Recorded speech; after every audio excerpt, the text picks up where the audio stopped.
Ayan na nga mga kaibigan, ipapakita ko naman sa inyo kung paano binabaklas ang makina ng aircon. Ayan, sa una guys, tatanggalin nyo muna yung makina sa pinaka aircon, tapos gagrinderin nyo na. Ayan, habang ginagrinder nga ni Kapila yung makina, maya maya po mapuputol na yan. Ayan, antabayanan po natin pag naputol na yan. Ipapakita ko naman sa inyo ang laman yan. Makikita nyo. At ayan na nga, matapos na malapit na maputol. Ayan.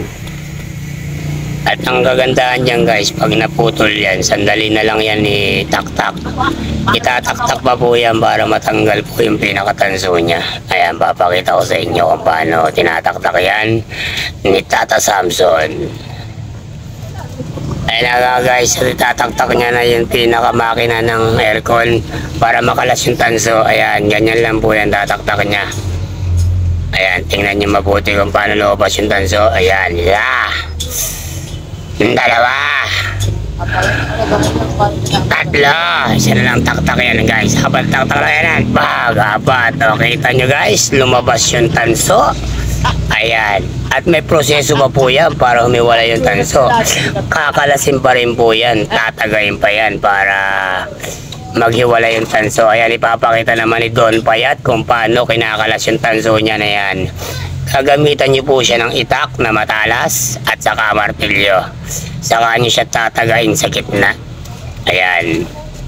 Kapag natagaan niya na yan guys, sandali na lang yan ilabas guys. Kaya tingnan niyo mabuti. Ayan, malapit niya nang maputol yung tanso.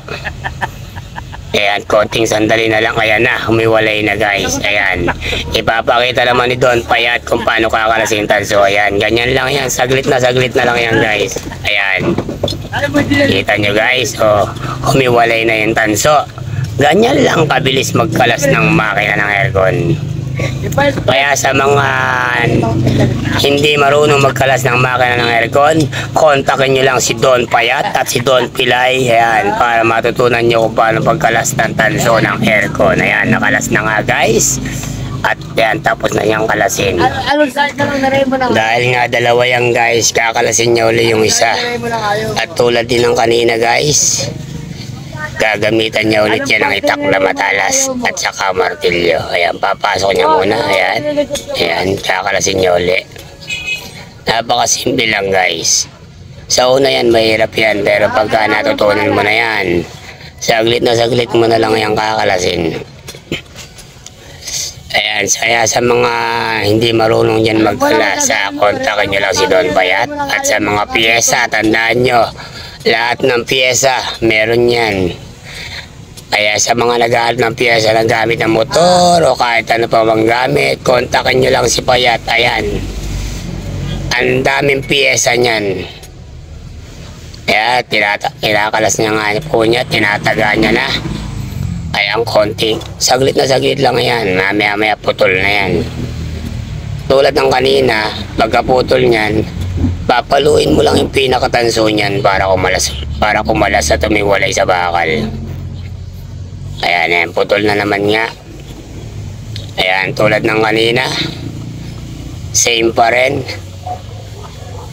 Ayan. Ayan, papaluin nyo na nga yung tanso. Ayan. Ayan, tinan mo, simple lang, humiwalay. Sa una lang yan mahirap guys. Ayan. Ayan nyo, dalawang palo lang, humihiwalay yung tanso nyan. Ayan guys, ingitaw nyo naman, natapos niya na. At pati timbang niya na yan. Para siya kumita. Ayan na nga guys.